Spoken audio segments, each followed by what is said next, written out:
Well, the US government is working on a deal with Poland to supply fighter jets to Ukraine. It says the White House also works on a plan to impose bans on Russian oil imports. Sky News Washington correspondent Annalise Nelson joins us live from the White House.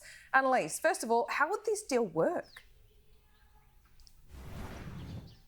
Well, this is one of the interesting aspects. Even a week ago, this wouldn't have been considered an option, but with the ongoing attacks on Ukraine, it's seen as being part of the global community pushing to support Ukraine in defending its airspace. The solution being put forward by the White House in discussion with European allies has been to supply US planes to Poland. In turn, Poland would then supply their fighter jets to Ukraine for the Ukrainian Air Force to use themselves in their own defence. In this way, it's seen as the US not engaging in any combat with Russia, but supporting the Ukrainians doing it themselves. And it also gives them access to the Soviet-style fighter jets that they're more used to, as opposed to the US technology that would require further training or US personnel to be involved.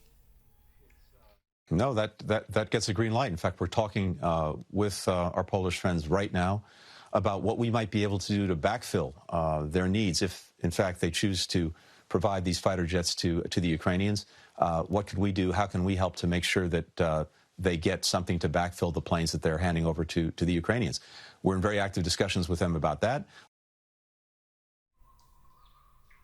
Laura, it's the oil import discussions that continue to drag on and are showing so many of the divisions within the Democrats right now about how to approach climate change specifically. But what we've seen is broad support for banning Russian oil imports into the US. Now, that accounts for about 8 to 10% of all oil imported into the United States. The two concerns have been, firstly, practical. The concerns are if you shut this off overnight, you'll have oil tankers out in the ocean that would then get turned around to Russia. They would get to keep the oil and potentially the money as well. The other aspect has been getting the progressives in the Democrats on board. Many of them see this as an opportunity for domestic oil production to be ramped up if they shut off the Russian imports, and then they say that will be counter to their climate change goals. But the important intervention is the White House has said now it's actively looking at this. And when it comes to oil, Russian oil, I was on the phone yesterday with the president and other members of the cabinet on exactly this subject. And we are now talking to our European partners and allies to look in a coordinated way at the prospect of banning the import of Russian oil while making sure that there is still an appropriate supply of oil on world markets.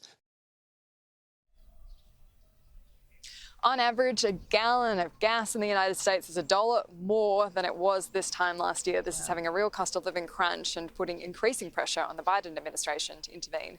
Yeah, there are flow-on effects to the entire world. Annalise, thanks so much.